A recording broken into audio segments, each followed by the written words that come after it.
भगवान परमात्म्याचे चरण हे सम आहेत. सम भगवान परमात्मा चरण का आहेत? एकत्र समचरण कधी असतात महाराज? समचरण तेव्हाच असतात जेव्हा माणसाचं मन स्थिर असतं, तेव्हा चरण स्थिर असतं. लक्ष द्या, एखाद्या माणसाच्या जर मनात चलबिचलता असेल, तर ती चलबिचलता त्याच्या मनातली आपल्या डोळ्याला कशी दिसते, कशी पाहायची, तर त्याचं सोपं गणित आहे. त्या माणसाचे पाये बघायचे. ह्याच्या माणसाच्या मनात काळं बेर आहे की नाही, मनात काळं बेर म्हणजे वरून दाखवायला एक रूप दाखवणारे माणसं असतात आणि आतून अंतःकरणात एक राहते बघा, आहे की नाही. आतल्या गाठीचे माणसं म्हणतात त्याला. थोडं जरा गाव माझं असल्यावर जरा बोलण्यावर कधी कधी आवर घालावं लागतंय. बाहेरच्या गावात गेल्यावर म्हणायला लागते आमच्या तिकडं म्हणायचं. आता इथं कसं म्हणून कुठलं म्हणून सांगावं. आतल्या गाठीचे लोक राहतात बघा, ती आतली गाठ, ही आतली गाठ. आणि ते बोलणं आतल्या गाठीचं कसं ओळखायचं, तर त्याच्या बोलत असताना त्याचे पाय स्थिर राहत नाहीत. मन स्थिर नसतं, त्याचे पाय स्थिर राहत नाहीत. असं पाय हलवतं तर लक काहीतरी करतंय, समजून जायचं मन अस्थिर ठेवून बोलायला लागलाय. लक्षण आहे त्याचं.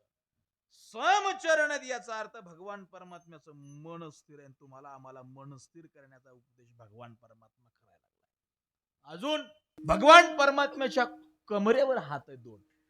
का भगवान परमात्म्याच्या कमरेवर हात आहेत? देव तुम्हाला ना आम्हाला सांगत असतो, जो मला माझ्या या समचरणाला शरण आला, त्याच्यासाठी भवसागर कमर इतका आहे आणि तुम्ही सहज तरुण जाल. शास्त्राने सगळ्यात अवघड जो भवसागर सांगितला, तो भवसागर तरण्याचा मंत्र सांगितला, कमरेवर हात ठेवून. फक्त त्याच्यासाठी काय असलं पाहिजे, तर चरण सम असलं पाहिजे. चरण सम म्हणजे तू भगवान परमात्म्याचे ते समचरण तुम्हाला अद्वैत सांगतात. समचरण म्हणजे अद्वैत. जिथं द्वैत सरून गेला तिथं समता येत असते.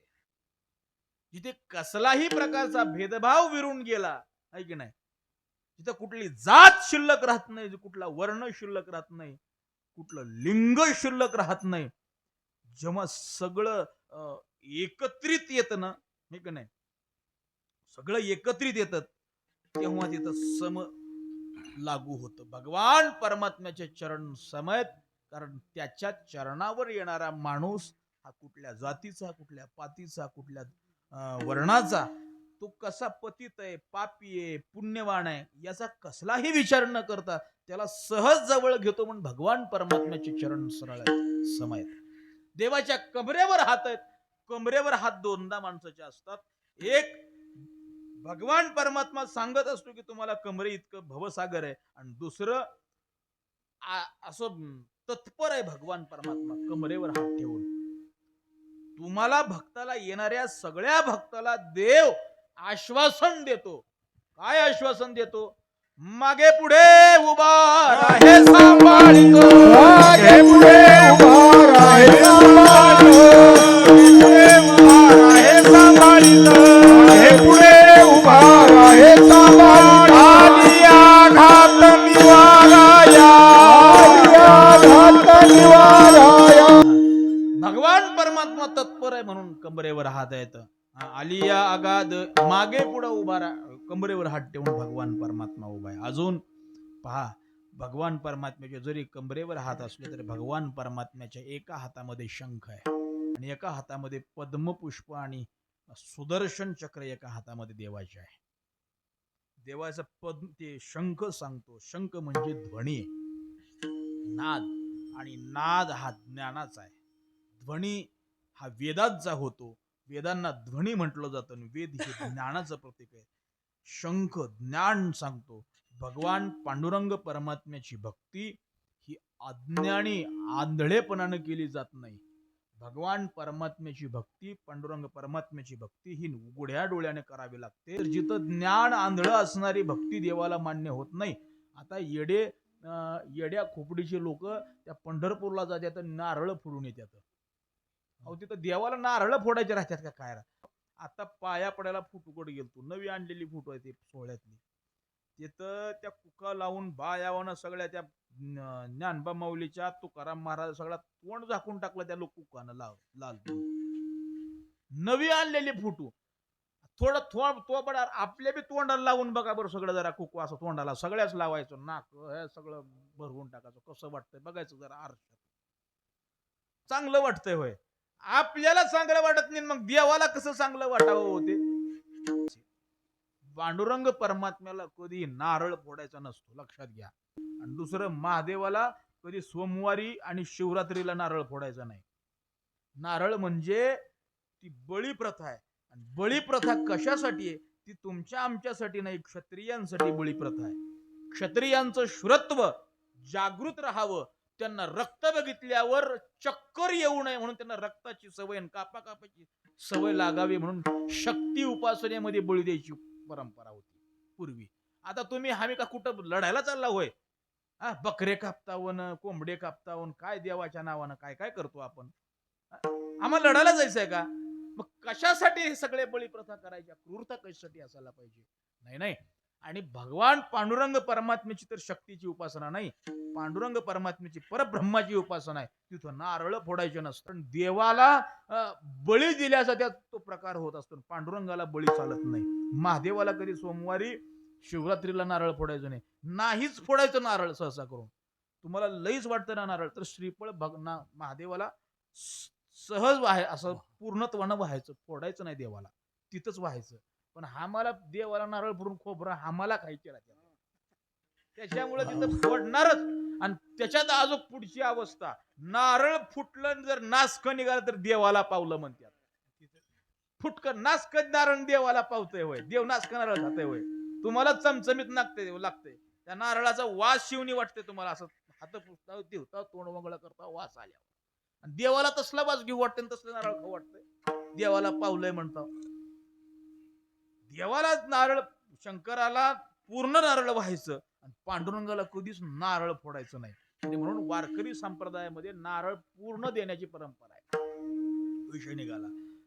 भगवान परमात्म्याचे ते ज्ञान आहे. देवाच्या हातातलं कमळ का धरलेलं आहे? माणसाच्या हातातलं कमळ काय अन्य कारणानं असेल, देवाच्या हातातलं कमळ याच्यासाठी आहे.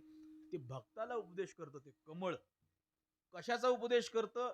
या भक्तीमध्ये आल्याच्या नंतर तुम्हाला अनेक नानाविध प्रकारचे विषयांची जडण होते. विषय तुम्हाला चिकटण्याचा प्रयत्न करतात. एकाही विषयाला जवळ येऊ द्यायचं नाही. त्या विषयामध्ये राहून सुद्धा विषयाच्या पलीकडे त्याला कसलाही त्याचा गंध, त्याचा कसलाही स्पर्श होऊ द्यायचा नाही. कसा स्पर्श होऊ द्यायचा नाही? जसं कमळाचं फूल पाण्यात राहतं आणि भिजत कधीच नाही. बघा, कमळाचं फूल पाण्यात राहतं पण कधीच वल्ल होत नाही. कमळाचं फूल कधी वल्ल होत नाही. म्हणून भगवान परमात्म्याने त्या कमळ हातात ठेवला आणि सांगितलं, या कमळासारखं जगा संसारात. तर तसं जर जगला तर कमळ इतकं भवसागर आहे. आणि जर त्या कमळासारखं नाही जगला तर मग काय गटांगळ्या खाल्ल्याशिवाय पर्याय नाही. म्हणून कमळ हातामध्ये. आणि तुमचं आमचं संकट निवारण करण्यासाठी भगवान परमात्म्याच्या हातामध्ये सुदर्शन आहे. भगवान परमात्म्याच्या श्रीवत्सला हृदयी पदक शुभे श्रीवत्सलांशन आहे की नाही? भगवान परमात्म्याच्या श्रीवत्सलांशन म्हणजे भृगु ऋषींची ती लात भगवान परमात्म्याच्या छातीवर आहे. का लात मारली? भृगु ऋषीला ते ब्रह्मज्ञानाची चर्चा करायला म्हणून 3 लोकांकडे गेले. 3ही लोक कामासक्त दिसले, आपल्या आपल्या बायकासोबत गप्पा मारलेले दिसले. राग आला ऋषीला, म्हणले हे असले कसले देव? त्या ब्रह्मदेवाकडे बघितलं, महादेवाकडे बघितलं, बायकोसोबत गुलू गुलू गुलू गुलू करलेला. मग त्याला वाटलं विष्णू चांगला असेल म्हणून या विष्णूकडे आला. कोण? भृगु. आता हा विष्णू तर असा की जेथे लक्ष्मीचा वास तिथं भगवान परमात्मा सोबत सोबत असतो. म्हणजे देवाला लक्ष्मीशिवाय करमत नाही. म्हणजे अगदी संतांनी सुद्धा देव जागा होईना गेल्यावर लक्ष्मीचे पाय धरले. पाय लक्ष्मीचे हाती तिज यावे का खुलती. कुणाला का? लक्ष्मीला विनवा म्हणून सांगितलं.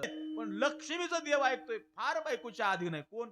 मी देवाचं सांगला विष्णूचं, बाकीचं तुमचं आमचं सांगणं गेला. देवाचं सांगला बायकोच्या फार आधीन भगवान परमात्मा. आणि ते लक्ष्मीच्या जवळ बसलेलं बघितलं. कोण? भृगु ऋषीने बघितलं, अनावर झालं. आणि कसले देव आहेत म्हटला? जाऊन लांबून आला. आणि लांबून आल्यावर ही विष्णू भक्त आलाय म्हणून उठून त्याला आलिंगन देण्यासाठी हात बाहू अशा केल्या. ती आलिंगन देण्याच्या तयारीत नव्हतं. ती पुढून येणार जे होतं ते रागात आलेलं होतं. उचलली लात, ती जसं आलिंगन द्यायला छाती पुढे गेली होती तशीच लात मारली. हो, भृगु ऋषींनी. अहो, काय भगवान परमात्म्याचं औदार्य. भगवान परमात्म्यानं भक्तानं मारलेली ती लात भृगु ऋषीची वत्सला म्हणजे ती श्रीवत्सलांचन जे आहे ते पदक स्वरूपात मिरवतो देव. आणि म्हणून देवाच्या हृदयावर काय भृगु ऋषीची लात मारली ती वज्रखूण आहे. अजून भगवान परमात्म्याच्या कानामध्ये देवाचे काय मकर कुंडले तळपती श्रवणी आपण म्हणतो बघा. आपण काय भगवान परमात्म्याच्या कानामध्ये बोला बोला काय सगळ्याला माहितीये काय मकर कुंडले. अभंग म्हणायला काय अवघड सगळ्याला पाठ असेल की मकर कुंडले. मकर कुंडले म्हणजे काय? मकर म्हणजे काय? लक्ष्मीचं मकर होय. लक्ष्मी बसवायचं गणपती बसवायचं असलं मकर तसलं मकर आहे का? मकर म्हणजे काय? मकर कशाला म्हणावं? माशाला मकर म्हणतात. माशाला माशाला मासा मासा माशाचं असं कानामध्ये मासे डुलतात भगवान परमात्म्याच्या. का मासे डुलतात? कारण असं आहे. तुम्ही जरा माशाला ध्यान द्या. तुमच्या आमच्या डोळ्याची पापणी पडते, उघडझाप उघडझाप होते. माशाचे डोळे कधीच उघडझाप होत नाहीत. माशाचे डोळे कधीच उघडझाप होत नाहीत. पापणी माशाची पडत नाही. असं स्थिर दृष्टी असते. म्हणून भगवान परमात्म्याचं ऐकणं स्थिर आहे. आणि म्हणून भगवान परमात्म्याच्या कानात मकराचे कुंडल म्हणजे माशाचे कुंडल शोभतात भगवान परमात्म्याच्या. अजून भगवान परमात्म्याच्या शिरावर शंकर भगवंताची लिंग भगवान परमात्म्याच्या मस्तकावर धारण केलेलं आहे. अजून काय भगवान परमात्म्याची खूण? भगवान परमात्म्याची शेवटची खूण आहे. भगवान परमात्म्याचे जे नेत्र आहेत ते अर्धोन्मिलित नेत्र आहेत. अर्धोन्मिलित म्हणजे अर्धोन्मिलित कशाला म्हणायचं? भगवान परमात्म्याचे नेत्र अर्धे झाकलेले आहेत आणि अर्धे उघडे आहेत. अर्धे झाकलेले आणि अर्धे उघडे असून हे नेत्र सुद्धा याला सम नेत्र म्हणायचं. म्हणून हे नेत्र कसे सम आहेत का? झाकलेले अर्धेत उघडेही अर्धेत. का झाकलेले उघडे अर्धेत? मी हे ऐकलेलं चिंतन प्रातस्मरणीय शेखर बाबांच्या मुखातून ऐकलेलं चिंतन आहे. भगवान परमात्म्याचे डोळे अर्धे उघडे का? कारण पुंडलिकाने वीट माग फिरकावली आणि देवाला सांगितलं देवा उभा राहा याच्यावर. भगवान परमात्मा पुंडलिकासाठी उभा राहिला. काय करू सांग म्हणले पुंडलिका.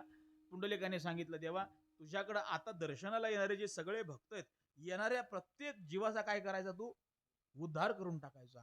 देवाने म्हटलं चालतंय येणाऱ्या प्रत्येकाचा मी उद्धार करेन. मग एक एक एक एक एक भक्त यायला लागला. मग पहिल्यांदा कीर्तनकाराची यादी लागली. कीर्तनकार पाया पडायला लागले. पहिला कीर्तनकार पाया पडला. दुसरा कीर्तनकार पाया पडला. पहिल्या कीर्तनकाराला आशीर्वाद दिला, उद्धार झाला. दुसऱ्या कीर्तनकाराचा उद्धार झाला. तिसरा कीर्तनकार आला. तिसऱ्या कीर्तनकाराच हिस्ट्री सगळी काळी पिवळी दिसायला लागली. कुणापासून सुरुवात झाली? कीर्तनकाराची हिस्ट्री काळी पिवळी दिसायला लागली. कारनामे वरून काय कीर्तन आणि आतून तमाशा दिसायला लागला आपल्या मराठी भाषेतली म्हण. मग काय करावं? देवानं म्हटलं अरे ह्याच हिस्ट्री आहे. आणि काय कर्म जे आहेत कर्म देवाच्या बापाला चुकले आहेत है की नाही? कर्मे दशरथ वियोगे मेला. रामाचा बाप असणारा दशरथ कर्माने वियोगाने मरून गेला. कर्मे राम वनवासा गेला. देव वनवासाला कर्मामुळं गेला. आणि मग हे कीर्तनकार किस पिडकी पत्ती. मग काय याचा उद्धार कसा करावा? दे पुंडलिकाला म्हटलं नाही राव देव पुंडलिका हे जमना गेलंय म्हटले. का? भगवान परमात्म्याच्या ठिकाणी समदृष्टी नाही. भगवान परमात्म्याच्या ठिकाणी जी दृष्टी आहे की नाही, भगवान परमात्म्याचं हृदय अंतकरण हे आईचं अंतकरण आहे. देवाचं आईचं अंतकरण केवळ संताचं. भगवान परमात्म्याच्या ठिकाणी द्वैत आहे. भगवान परमात्मा दुर्जन आणि सज्जनामध्ये भेद करतो. संतांच्या ठिकाणी हा भेद होत नाही. पुंडलिकाने सांगितलं सगळ्याचा उद्धार कर. देव म्हटला सज्जनाचा उद्धार करतो बुवा, दुर्जनाचा काही उद्धार करणं होईना. मग काय करावं? म्हटल्यावर मग पुंडलिकाने आयडिया दिली देवाला. म्हटले एक मी काम सांगतो तसं कर. म्हटले काय?